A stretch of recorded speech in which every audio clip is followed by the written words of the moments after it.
it's Teresa in Gemma's house. Well, I'm going to start quilting this patchwork quilt that I made a couple weeks ago. Maybe it was even about a month ago now. And I'm going to free motion quilt it because I love to free motion quilt on my Baby Lock Jazz 2 sewing machine.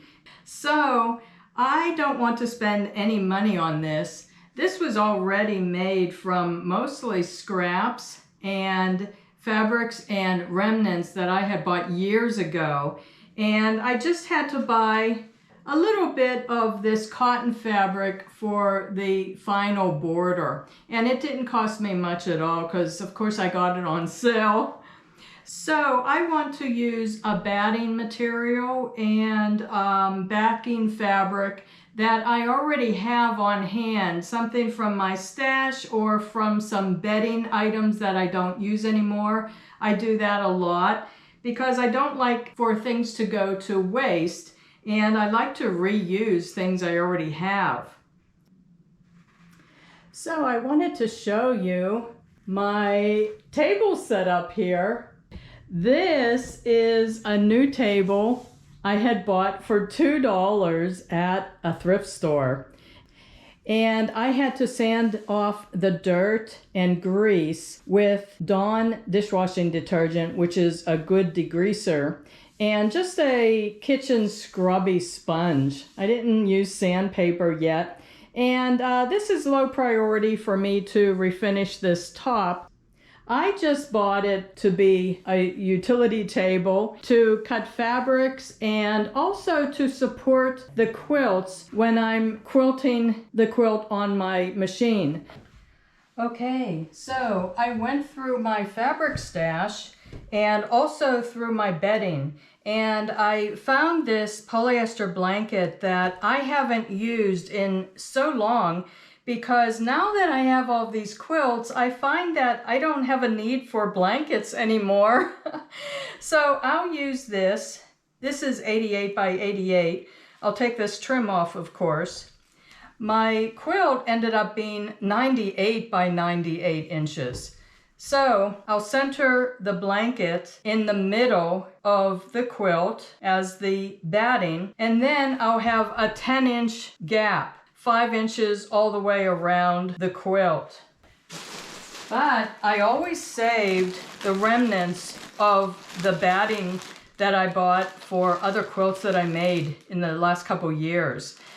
I always have about a 10 or 12-inch long strips left over. So these will be perfect to fill in all the way around the perimeter of the quilt. For the backing fabric, I had bought these 4 remnant pieces of flannel months ago on a super clearance sale, and I had intended to make a quilt out of all of these. But when I was looking at them, I just couldn't resist this combination, to use these two as the backing for this quilt. I think the colors and the patterns look really nice with the quilt. Between the two of these pieces, it's almost 7 yards. That will be plenty. And between the weight of this polyester blanket as the batting and these flannel pieces as the backing, and then the quilt top, it's going to be a pretty heavy quilt. So when I free motion quilt it, I will use a nice loose scrolly pattern when I'm doing the free motion quilting on it. And I'll have to make sure and pin this quilt sandwich together really well so nothing shifts around. Okay, so it took me a while to figure out a place in my house where I can spread out this backing fabric to show you. So I pieced those 2 pieces of flannel together, and if you would like to see how I figure out the math, I figure out the math using graph paper. So I have the pieces of backing fabric measured out on the graph paper, and I figure out how I have to cut the pieces to fit the size of the quilt. And if you'd like to see the math in more detail, I have it included in one of my videos that I did a couple months ago for another project. And I'll link that at the end of this video in case you'd like to watch that. So now it's time to make the quilt sandwich. And it's a good thing I have this large dining room table. It's 3 feet by 6.5 feet long. And I bought this table specifically so I can do crafts on this table because it's nice and big and not ornate, and it has a matching bench. So I use this table to piece the quilt top, batting, and backing fabric together and pin them all together so I can quilt them.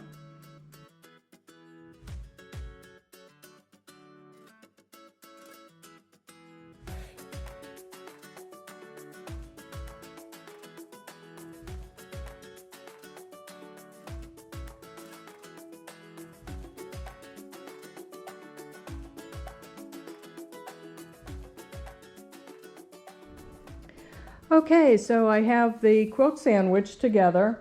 The quilt top is face up, of course. Then the batting, and this is just a partial batting. I will have to add some batting along the sides here once I get the rest of it quilted. I'll deal with that later. And then the backing fabric, and that of course is face down. And I have all of these fairly centered with each other. And the key thing is to make sure that the backing extends beyond the quilt top by a few inches. Like this. And it's pretty good. So this is important because this gives you something to hang on to pull the quilt around when you're quilting it. And also you don't want to run out of backing fabric on one of the sides when you're quilting this together, because the quilt top tends to stretch out as you're quilting it, so it might come too close to the backing fabric and then you would run out of backing fabric there.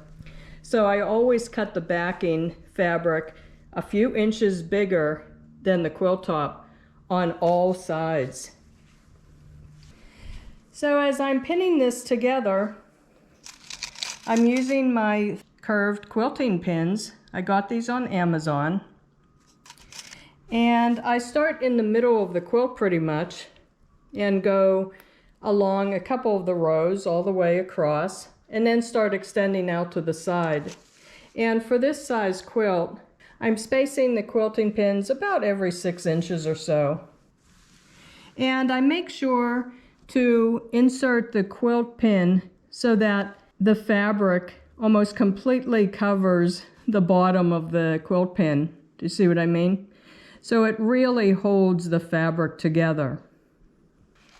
And as I'm inserting these quilt pins, I will get some scratches on my table, but I'm not that concerned about it. This table, I had purchased it specifically to do crafts on, and if I get some scratches from putting these pins in, I fill them in with a dark permanent marker, like a Sharpie marker, and because it's dark wood, it blends in pretty well, so you can't see the scratches, and it actually just adds some more personality to the table.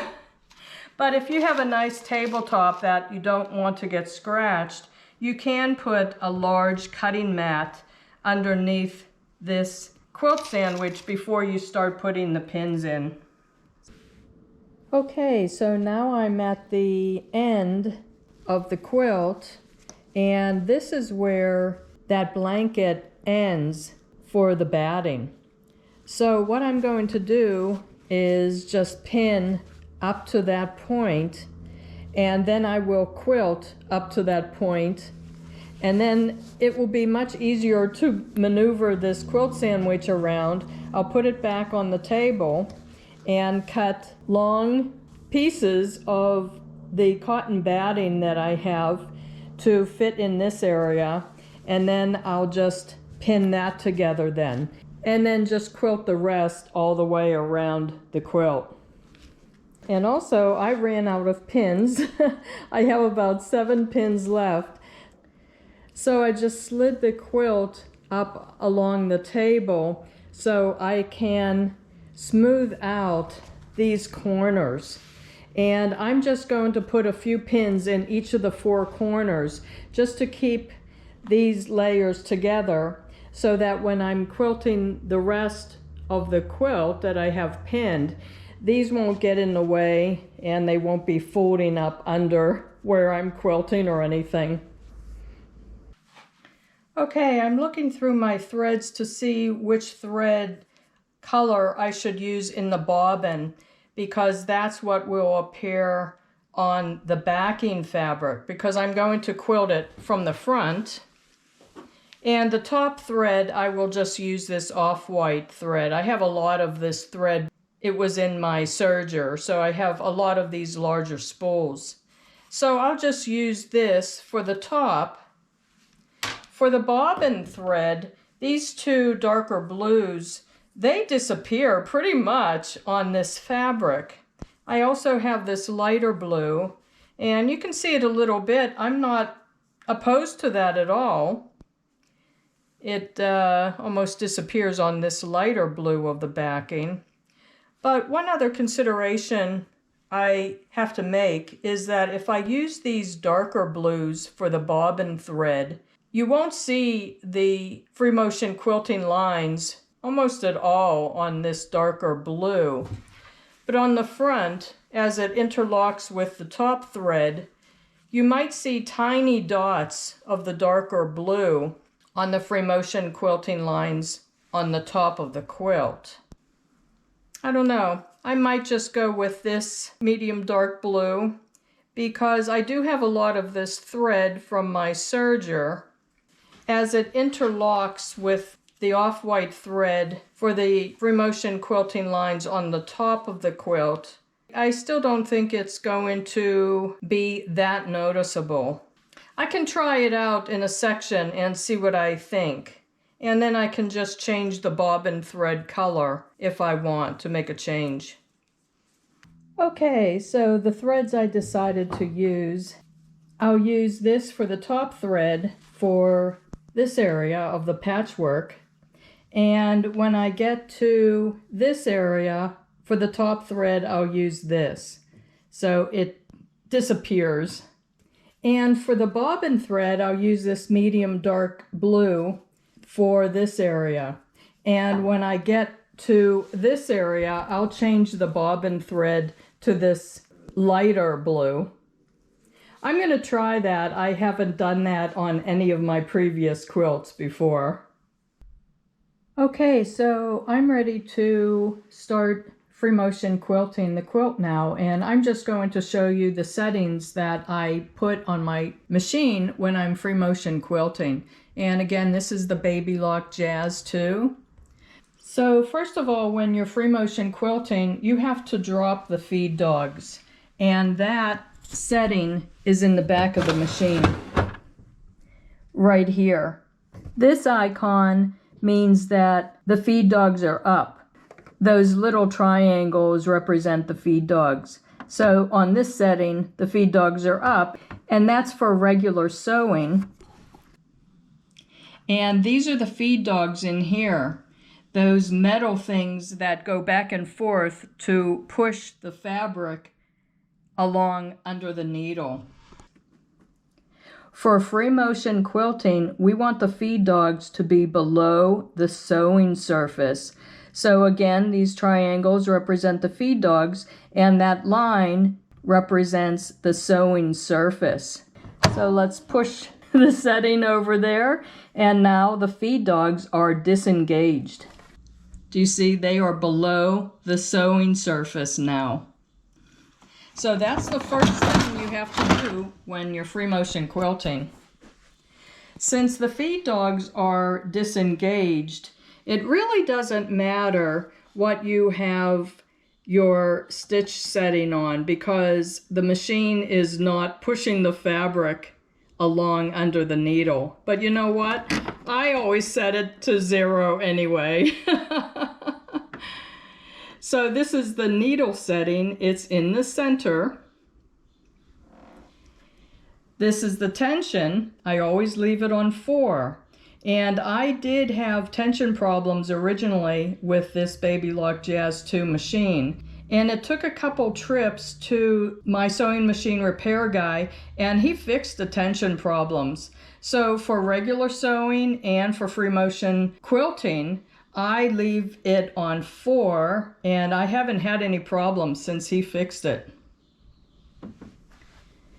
So this setting, I have never moved this setting off of the original default setting of 2.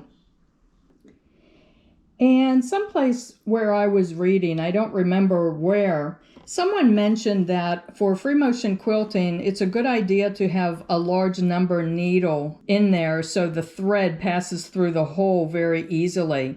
So I'm going to use a number 16 needle in here and see how it goes. And also because this quilt is pretty thick with the top layer and then this polyester blanket that I'm using for batting, and then flannel. So let's see how a number 16 needle works. So one other setting, I have it set on straight stitching, of course. I have my off-white thread here in this thread stand, and you have to be sure you're threading the machine correctly too. When I'm threading my machine, I put some tension on the thread as I'm pulling it through all of these numbered steps. And also the bobbin too. The bobbin has to be threaded correctly too. Otherwise, you might get those eyelashes on the bobbin thread as you're sewing. And also I have my free motion quilting foot on too. This is the one that came with the machine. It's a plastic base, and they also sell a separate one, I think it's for embroidering, that is all metal. And it's shaped kind of like an upside down U, and it's open in the front. So if you prefer that style, you can just buy that separately. This one has been fine for me to free motion quilt with.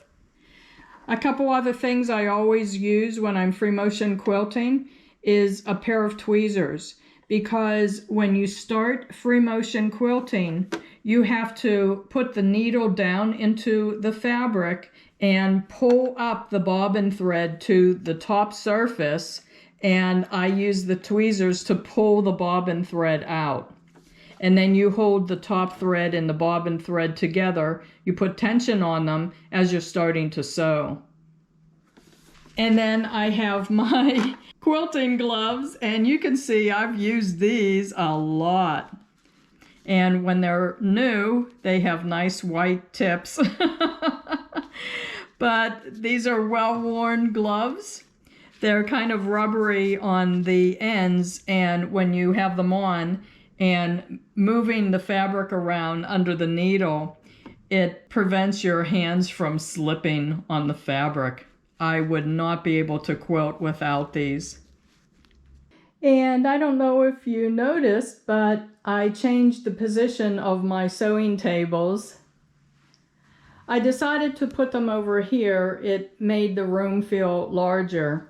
And I can spread the quilt out along both of these tables to keep the weight up on the table so it's not dragging down and pulling the quilt as I'm quilting it. I pretty much always start in the center of the quilt.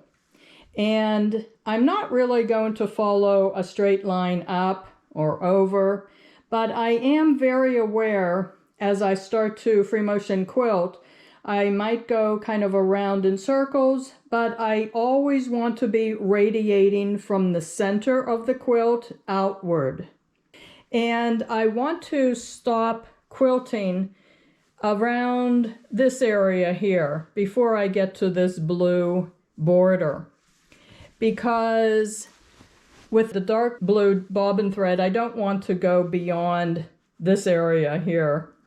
So I'll keep that in mind as I'm free motion quilting also. Okay, so I didn't measure or anything, but I'm roughly in the middle of the quilt to start free motion quilting. Okay, so let me show you what I meant about pulling the bobbin thread up. I'm putting the foot down. You always have to make sure the foot is down. And I'm putting some tension on the top thread and lowering the needle into the fabric all the way and pulling it up, and I'm pulling on the top thread too. It might take a few tries, and there it is right there. It's very small because I have a new bobbin in there. So it's just poking its head up a little bit, and with the tweezers I can just grab a hold of it and pull it out. And I pull out the bobbin thread a good 6 or 7 inches. So again, I'm holding both the bobbin thread and the top thread, and I'm lowering the needle so that it goes right down in that hole where the bobbin thread came up. And again, make sure your foot is lowered onto the fabric. Okay, so I'm applying some tension to both the top thread and the bobbin thread, and I'm holding them tight as I start to free motion quilt. And I'm going to do that loose scrolly pattern on this quilt. Whenever I start or stop quilting, I go round and round in a little tight circle, kind of just to lock those stitches in.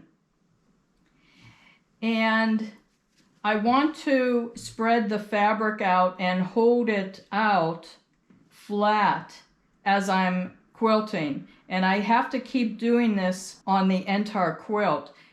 Make sure that all 3 layers of fabric are laying flat under the needle, and you're not going to get any ripples or buckles as you're sewing.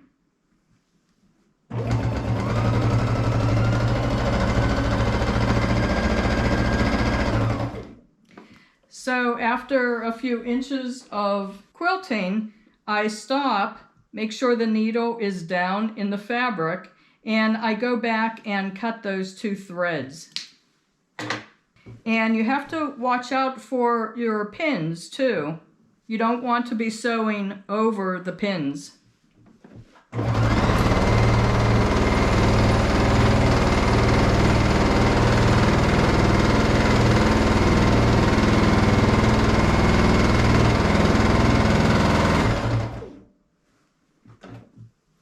So I'm going to stop here, take this 1 pin out, and I'm going to look at my stitches on the bottom. And thank goodness they look fine. No eyelashes, so that's good.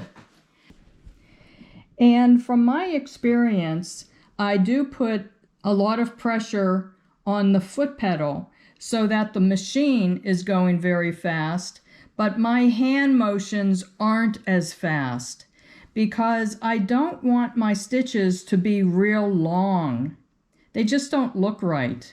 So this comes from practice, of course, but I try to do slow hand movements, but I am pressing the foot pedal pretty much all the way down so that the machine is going fast.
This is the point where I had started originally. So I basically went straight up to that first blue border and then went to the right and down back again to the starting point. So I think I'll continue straight down. That will help stabilize the quilt top with the batting and backing fabrics more. I can take these pins out as I go down, and then I'll have one whole strip of the middle of the quilt quilted. And I'm not going in a straight line. I'm going in and out with this scrolly pattern. And then when I quilt to the sides of those, I'll weave this scrolly pattern in with this scrolly pattern I already have on the quilt. Okay, so that was a good time to stop. So here are my stitches so far. I went from here all the way up to that first blue border.